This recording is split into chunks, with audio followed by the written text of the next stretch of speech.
चना की फसल प्रदेश में बहुत से किसानों ने लगा रखी है और अभी ये बढ़वार की शुरुआती अवस्था में है। चने की फसल में आमतौर पर उकठा रोग का प्रकोप अधिक होता है, इसलिए बुआई के समय से ही इसके रोकथाम के उपायों को अपनाना चाहिए। इसके बारे में बता रहे हैं कृषि विज्ञान केंद्र सरायकेला के कृषि वैज्ञानिक डॉक्टर अरविंद मिश्रा। जहां तक चने की खेती की बात है, हमारे बिहार और झारखंड राज्य में चने की खेती बहुतायत तौर पर होती है। हमारे रबी फसल शुरू है और चने की बुआई हो चुकी है, लेकिन जहां उकठा की बात हम कर रहे हैं, इससे जो बहुत बड़ा नुकसान हो जाता है, किसानों को आंख के सामने उनका लहलहाता हुआ फसल पीला पड़ने लगता है। पूरे के पूरे फसल ऊपर से पत्तियां पीली पड़ के और सूख जाती हैं, तो किसानों को एक बहुत बड़ी निराशा होती है। चने में उकठा रोग फ्यूजेरियन ऑक्सीस्पोरस फफूंद के कारण होता है। गर्म व नमी वाला वातावरण इसके लिए अनुकूल होता है। मौसम में बदलाव और बार बार खेत में एक ही फसल लगाने पर चने की फसल में उकठा रोग लगने की संभावना बढ़ जाती है। यह सामान्यतः मृदा और बीज जनित बीमारी है, जिसकी वजह से 10 से 12% तक पैदावार में कमी आती है। यह पौधे के जीवन काल में कभी भी हो सकता है। इसके लक्षणों की बात करें तो रोग ग्रसित चना के पौधे के ऊपरी हिस्से की पत्तियां और डंठल झुक जाते हैं। चना का पौधा सूखना शुरू कर देता है और मरने के लक्षण दिखाई देने लगते हैं। सूखने के बाद पत्तियों का रंग भूरा या तने जैसा हो जाता है। वयस्क और अंकुरित पौधे कम उम्र में ही मर जाते हैं एवं भूमि की सतह वाले क्षेत्र में आंतरिक उत्तक भूरे या रंगहीन हो जाते हैं। यदि तने को लंबवत चीरा लगाएंगे तो तंबाकू के रंग की तरह धारी दिखाई पड़ती है, लेकिन यह पतली और लंबी धारी तने के ऊपर दिखाई नहीं देती है। ऐसे में किसान सही प्रबंधन अपनाकर इससे छुटकारा पा सकते हैं। तो चने की खेती की शुरुआत में ही सबसे पहले बीजोपचार से होता है, जहाँ पे हमें चने के बीज की उपचार करने की ज़रूरत पड़ती है। इसमें कार्बनडाजिम 2 ग्राम प्रति किलोग्राम बीज की दर से बीजोपचार करना अति आवश्यक है। और बीजोपचार जब कर लेते हैं तो आने वाले समय में उकठा रोग आने का प्रकोप कम हो जाता है। और उकठा रोग का प्रकोप चने के खेत में जैसे हमारे किसान भाई को दिखाई पड़ती है और 2-4 पौधे ऐसे दिखाई पड़ जाएं जो कि पीली पड़ के सूख रही है, सबसे पहले ऐसे रोग ग्रसित पौधों को जड़ से उखाड़ लें खेत से और उसको खेत के बाहर ले जाकर कहीं मिट्टी में दबा दें, क्योंकि ये बहुत तेज़ी से फैलता भी है। तो इससे भी एक नियंत्रण का तरीका है।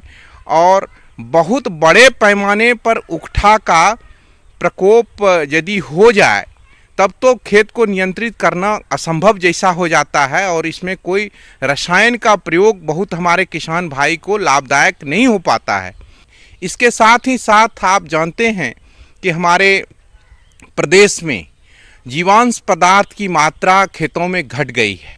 चने के जब बुआई कर रहे हैं तो कूड़ में आपको ट्राइकोडर्मा से मिश्रित गोबर के खाद में ट्राइकोडर्मा मिलाकर और कूड़ में डालें, जिससे कि फसल लगने के बाद उसमें समस्या आने की कम संभावना होती है। इसके नियंत्रण के लिए ट्राइकोडर्मा पाउडर 10 ग्राम प्रति किलोग्राम बीज की दर से बीजोपचार करें। साथ ही 4 किलोग्राम ट्राइकोडर्मा को 100 किलोग्राम सड़ी हुई गोबर की खाद में मिलाकर बुआई से पहले प्रति हेक्टेयर की दर से खेत में मिलाएं। 6 वर्षीय फसल चक्र अपनाएं। मानसून में खेत की नमी को संरक्षित करें। गहरी जुताई करके खेत को समतल करें। रोग मुक्त बीज का प्रयोग करें। रोग प्रतिरोधी किस्में लगाएं। जब तापमान अधिक हो तब बुआई न करें। अक्टूबर के दूसरे या तीसरे सप्ताह में बुआई करें। खड़ी फसल में रोग के लक्षण दिखाई देने पर कार्बेंडाजिम 50 WP 0.2% घोल का पौधों के जड़ क्षेत्र में छिड़काव करें। हमारे किसान भाइयों के लिए संदेश है कि वो बताए गए विधि द्वारा बीजोपचार अवश्य करें और साथ ही साथ ट्राइकोडर्मा का प्रयोग गोबर खाद के साथ अवश्य करें, ताकि उकठा रोग पर प्रभावी नियंत्रण किया जा सके। जिन किसानों ने अभी तक आलू की बुआई नहीं की है, वे किसान पछेती आलू की खेती सही तकनीक से करके अधिक उपज प्राप्त कर सकते हैं। तो आप उन्नतशील किस्मों का चयन करके बुआई किस तरह से करें, इस बारे में विस्तार से बता रहे हैं कृषि वैज्ञानिक। भारत में आलू का उत्पादन मुख्यतः सब्जी के लिए किया जाता है। यहाँ कुल उत्पादन का करीब 90% सब्जी के रूप में प्रयोग किया जाता है। इसके अतिरिक्त इससे अच्छे प्रकार का स्टार्च और अच्छा प्रोटीन भी मिलता है। किसान भाइयों, आज हम आलू की खेती के विषय में आपसे चर्चा करना चाह रहे हैं। जैसा कि आप जानते हैं कि आलू एक महत्वपूर्ण फसल है, इसलिए आलू का विशेष महत्व है। आलू पूरे साल भर खाई जाती है। आलू एक ऐसी फसल है जिसकी मांग पूरे साल भर बनी रहती है। इसलिए आलू की उन्नत तकनीक से परिचित होना आपका बहुत आवश्यक है। आज हम इस विषय पर चर्चा करना चाहेंगे। तो सबसे पहले तो ये कि भूमि का चुनाव और खेत की तैयारी। तो भूमि जैसे कि आलू ज़मीन के अंदर बनती है, तो आलू के लिए दोमट भूमि, बलुई दोमट भूमि या क्ले-लोम, इस प्रकार की जो भूमियां हैं ये उपयुक्त होती हैं, जिसमें कि पर्याप्त जीवांश होना चाहिए। पीएच मान 5.5 या 6 से 7.5 के बीच में होना चाहिए। ये तो आपकी भूमि की बात हो गई। उसकी तैयारी करने के लिए भूमि की अच्छी से जुताई करें 3-4 बार कल्टीवेटर द्वारा या हैरो द्वारा। उसके बाद पाटा चला दें। मिट्टी भुरभुरी हो जानी चाहिए। आलू की खेती के लिए बहुत आवश्यक है कि मिट्टी का भुरभुरापन होना बहुत जरूरी है। तो एक अच्छी टिलेज कंडीशन आपको मिल जानी चाहिए। अब बात आती है खाद और उर्वरक प्रबंधन की। तो 20 टन सड़ी हुई गोबर की खाद, 340 kilogram urea, 200 kilogram DAP, 170 kilogram MOP और 25 किलोग्राम जिंक सल्फेट का प्रयोग करें, जिसमें यूरिया की 60 किलोग्राम और अन्य खाद उर्वरकों की पूरी मात्रा बुआई के समय दें और शेष बचे यूरिया का प्रयोग आप खड़ी फसल में 1 से 2 बार में करें। उसके बाद बात आती है कि आलू में एक जहाँ तक जलवायु की बात होती है, तो जलवायु में सबसे मेजर पॉइंट ये है, सबसे मुख्य बात ये है कि आलू का जो ट्यूबर कंद बनता है उसके लिए सबसे जो बेस्ट टेम्परेचर होता है वो 20 डिग्री सेंटीग्रेड का होता है।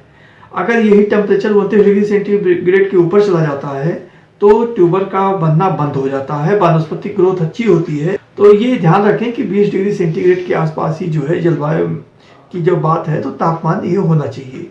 आजकल बहुत सी ऐसी प्रजातियां हैं जो पछेती प्रजाति है, जिसमें कि लंबे समय तक उसको टाइम मिल जाता है, तो उससे 400 से 500 कुंतल प्रति हेक्टेयर जो उत्पादन है यील्ड मिल जाती है। और आपके क्षेत्र विशेष में जिस प्रकार की बीमारी का ज़्यादा प्रकोप होता है उसको दृष्टिगत रखते हुए उसी प्रकार की ही प्रजाति का आप चयन करके, जहाँ तक बुआई का समय है आलू की जो बुआई है, आप बुआई जो मेड़ों पे कर दें उस समय, तो इसके अनुसार आप इसकी बुआई कर सकते हैं और अपनी अच्छी फसल आप ले सकते हैं। जहाँ तक बीज दर की बात है तो 30 से 35 कुंतल प्रति हेक्टेयर कंदों की आवश्यकता पड़ती है। किसान भाइयों, कंदों को रोगों से बचाने के लिए मैंकोजेब 2 ग्राम दवा को प्रति लीटर पानी में घोलकर कंदों को 10 मिनट तक डूबा रहने दें और उसके बाद इनको निकालकर छायादार स्थान पर फैला दें। इससे इसकी परत कंदों पर सूख जाएगी। उनके बाद इनकी बुआई करें। किसान भाइयों, कंदों की बुआई लाइनों में करें, जिसमें लाइन से लाइन 40 से 50 सेंटीमीटर और पौध से पौध 20 से 25 सेंटीमीटर की दूरी रखते हुए पोटैटो प्लांटर की सहायता से या हाथों से बीजों की बुआई करें।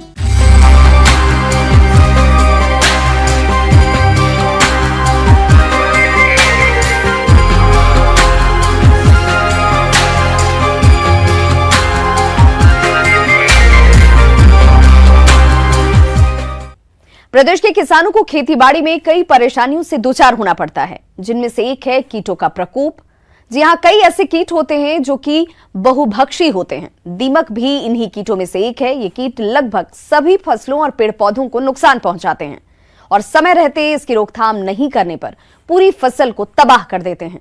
इसलिए आप इसकी रोकथाम कैसे करें और इसके लिए देखिए हमारी ये खास रिपोर्ट। दीमक पॉलीफेगस कीट होता है।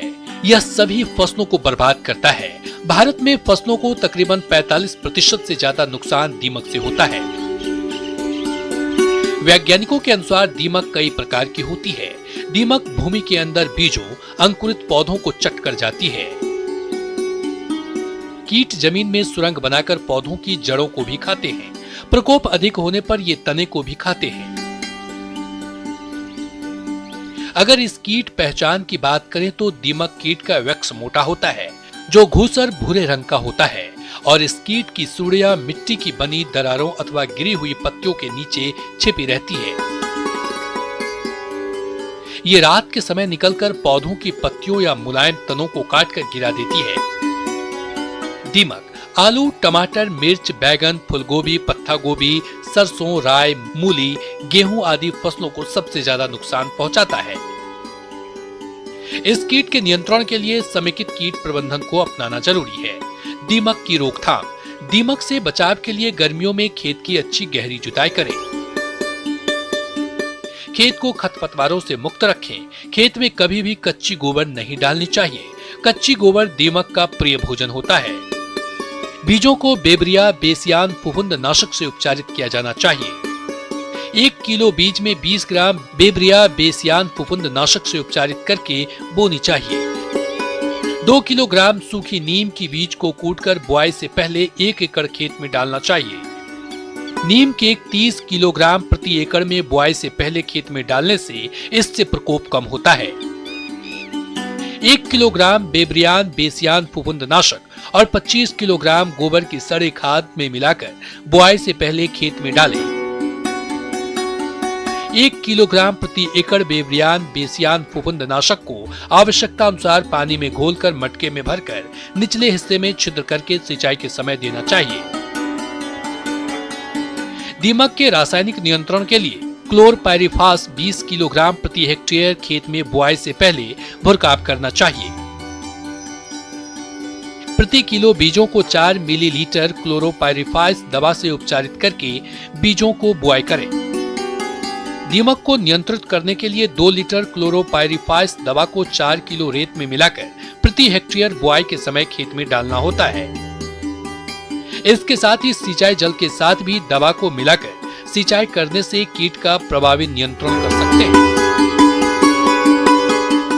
अन्नदाता हेल्पलाइन निःशुल्क फोन संपर्क सेवा के माध्यम से आपके द्वारा पूछे गए प्रश्नों में से 1 या 2 महत्वपूर्ण प्रश्न को हम अपने कार्यक्रम में शामिल करते हैं और इसी के तहत आज का चयनित प्रश्न और उसका जवाब इस प्रकार है। निःशुल्क अन्नदाता हेल्पलाइन में हमने जिस प्रश्न को शामिल किया है उसे पूछा है गांव हसनपुर जिला पटना के घनश्याम ने। आपने अरहर की फसल में फली छेदक कीट की नियंत्रण पर जानकारी चाहिए है, तो इसके लिए देखिए कार्यक्रम का यह अंश। अरहर एक दलहनी फसल है और इसमें जो आर्थिक क्षति होने की संभावना रहती है कीट एवं रोग के कारण। तो किसान भाइयों, आप जो अरहर का जो फसल है, यदि अगर उसमें कोई कीट या रोग लग जाती है तो उसका निदान और प्रबंधन करके आप उत्पादन को बढ़ा सकते हैं और अपना जो आर्थिक क्षति है उसको आप कम कर सकते हैं। अरहर की फसल पर लगभग 250 प्रकार के कीटों का प्रकोप होता है। इनमें से 1 दर्जन कीट मुख्य रूप से फसल को हानि पहुंचाते हैं। इनमें विभिन्न प्रकार के फली भेदक, दानों और फूलों के रस चूसक और फूलों को खाने वाले भृंग कीट प्रमुख हैं। अगेती अरहर 30 से 50% और कभी कभी 70 से 80% तक कीटों द्वारा फसल की हानि होती है। किसान भाइयों, अभी अरहर की फसल में फल छेदक कीट का प्रकोप है। जब पौधों में फलियां बनने लगती हैं, तब इस कीट का प्रकोप अधिक होता है। अरहर का जो प्रमुख कीट है वह है कि एक तो अरहर फली छिद्रक के नाम से जाना जाता है। इसका जो साइंटिफिक नेम है वह है हेलिकोवर्पा आर्मीजेरा। यह कीट का जो पहचानने का जो लक्षण है, इसका जो किस प्रकार से इस कीट को पहचानेंगे, उसमें है कि इसका जो कीट होता है वह एडल्ट जो इसका होता है वह पीला और भूरा कलर का होता है और इसमें जो सफ़ेद पंख होता है और इसका जो किनारा होता है वह काले रंग की पट्टी इस पर एक बनी होती है। दूसरा है इसका जो मतलब डैमेजिंग जो करता है वह है पिल्लू, लार्वा। लार्वा जो होता है यह हरा रंग का होता है और पीठ पर इसका गहरा भूरा रेखा होता है। तो इस प्रकार से इस कीट को हम लोग पहचान सकते हैं। तो इस कीट का जो पिल्लू है वह प्रारंभ में पत्ती को खाता है तथा बाद में फली जो फ्रूट होता है उसमें घुसकर छेद करके उसका जो दाना होता है उसको खा जाता है। तो इस प्रकार से जो अरहर का जो फली है वो नुकसान होता है। तो इसका जो मुख्य नियंत्रण जो इसको कर सकते हैं, किस प्रकार से नियंत्रित करते हैं, तो एक तो किसान भाई आप ऐसा काम करें कि जिससे कि आपका जो खेत है वह काफ़ी साफ रहना चाहिए। तो इसमें एक तो खरपतवार से मुक्त रखना चाहिए खेतों को, दूसरा है कि समर प्लाविंग करना चाहिए। कहने का मतलब है कि आप ग्रीष्म जुताई अवश्य करें। और इसका जब खड़ी फसल में लग जाए तो फेरोमेन ट्रैप होता है। यह फेरोमेन ट्रैप में हेलिकोवर्पा आर्मीजेरा का लियोर लगा के उसमें 10 लियोर लगा देते हैं और 10 लियोर इसमें जो 1 हेक्टेयर में इसको लगा दिया जाता है। इसका एक और कंट्रोल का जो साधन है वह है कि आप लाइट ट्रैप लगाएं। तीसरा है कि जो बर्ड पर्चर होता है वह लगाएं। इसमें बर्ड पर्चर 1 हेक्टेयर में लगभग 15-20 सेपेट स्ट्रक्चर बना के उसको आप लगाएं तो बर्ड पर्चर से बर्ड बैठेगा और वह जो कीट होगा और जो लार्वा होगा उसको बर्ड खा जाता है। दूसरा है कि एक जो कंट्रोल है इसका रासायनिक नियंत्रण भी होता है। तो रासायनिक नियंत्रण हम लोग करते हैं कि एक दवा आती है जो क्विनाइल फोस लिक्विड में होती है। यह 25 EC और 1 ml प्रति लीटर दवा इसको घोलकर अगर हम छिड़काव करते हैं तो इसका नियंत्रण कर सकते हैं। इसी कड़ी में जिस दूसरे प्रश्न को शामिल किया गया है उसे पूछा है गांव हरनगर जिला कटिहार के रविंद्र रंजन ने। आपने जीरो टिलेज यंत्र के बारे में जानकारी चाहिए है तो इसके लिए देखिए कार्यक्रम का यह अंश। हेलो किसान बंधु, नमस्कार। आप लोग को आज हम जीरो टिल मशीन के बारे में आप लोगों को बता रहे हैं। हम लोग बिहार और झारखंड में जीरो टिल मशीन के द्वारा बहुत ही कम खेती होती है, लेकिन किसान बंधु जीरो टिल मशीन में सीधे डायरेक्ट सोइंग के लिए किया जाता है। जीरो टिल सीड कम फल्टी ड्रिल से गेहूं की बुआई, धान की कटाई के तुरंत बाद नमी का उपयोग करके बिना जुते हुए खेत में एक निश्चित गहराई में मिट्टी के नीचे खाद तथा बीज को लाइन में बनाए गए कूड़ों में रख इस मशीन का मुख्य कार्य है। इस मशीन से एक ही गहराई पर बीज बोने से समय पर अच्छा जमाव होता है, साथ ही साथ समय की बचत भी होती है। लाइन में फसल होने के कारण सिंचाई, निराई, कटाई आदि आसानी से होती है। इस मशीन में बीज बक्सा, खाद बक्सा, बीज की मात्रा सेट करने वाला लीवर, बीज का आकार सेट करने वाला लीवर, धरातल पहिया एवं फार मुख्य भाग है। लेकिन अभी लेट होने के कारण थोड़ा सा जीरो टिल मशीन करने में थोड़ा सा कठिनाई आ सकती है। इसीलिए मैं पहले तो रोटावेटर के द्वारा अधिक खासकर मेरे झारखंड के लिए अभी रोटावेटर से एक बार खेत की जुताई कर लें और जुताई करने के बाद आप उसमें जीरो टिल मशीन को लगाएं, क्योंकि जीरो टिल मशीन से लगाने से क्या आपका लाइन सोइंग पूरा कंप्लीट हो जाती है।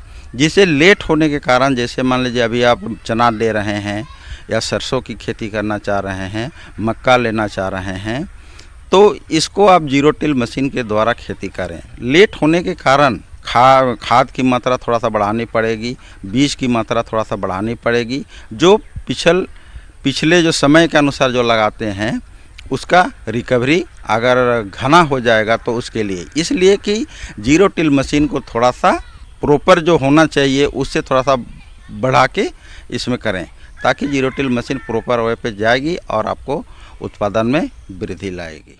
जीरो टिलेज मशीन आमतौर पर प्रयोग में लाई जाने वाली सीड ड्रिल जैसी है। अंतर सिर्फ इतना है कि सामान्य सीड ड्रिल में लगने वाले चौड़े फालों की जगह इसमें पतले फाल लगे होते हैं, जो कि बिना जुते हुए खेत में खुर बनाते हैं, जिसमें गेहूं के बीज और उर्वरक साथ साथ गिरते रहते हैं। यहाँ तक कि जीरो टिलेज मशीन द्वारा कटाई के पश्चात शेष रह गए धान के डंठलों से युक्त खेत में भी इससे कुड़ निकालकर बुआई की जा सकती है। जीरो टिल ड्रिल को 35 से 40 हॉर्स पावर वाले ट्रैक्टर से आसानी से चलाया जा सकता है। 9 कतार वाली जीरो टिल ड्रिल मशीन से 1 घंटे में 1 एकड़ खेत की बुआई की जा सकती है। मेरे बिहार और झारखंड के जो भी किसान बंधु अभी तक मक्का, गेहूँ सरसों, राई, मूंगफली इत्यादि अगर नहीं लगा पाए हैं तो वे इस मशीन के द्वारा लगाएं, जो कि अच्छा मुनाफा मिल सके। यह एक काफी उपयोगी यंत्र है। इसके माध्यम विभिन्न फसलों की बोनी की जा सकती है। अगर इसकी कीमत की बात करें तो इसमें लगे फॉलों पर यह निर्भर करती है। बाजार में 40 से 45 हजार रुपए में यह मशीन उपलब्ध है। इस मशीन की खरीदी पर शासकीय अनुदान भी दिए है। अनुदान से जुड़े अधिक जानकारी के लिए आप अपने नजदीकी कृषि कार्यालय में संपर्क करें। Producer Annadata, news 18 Bihar Jharkhand, Ramoji film city, Hyderabad 501512। साथ ही आप हमें ईमेल भी कर सकते हैं। हमारा ईमेल आईडी है p18annadatabihar@news18.com। इसके अतिरिक्त आप हमें निःशुल्क हेल्पलाइन नंबर 180041922155 पर सोमवार से शनिवार सुबह 10 से शाम 4 बजे के बीच संपर्क भी कर सकते हैं।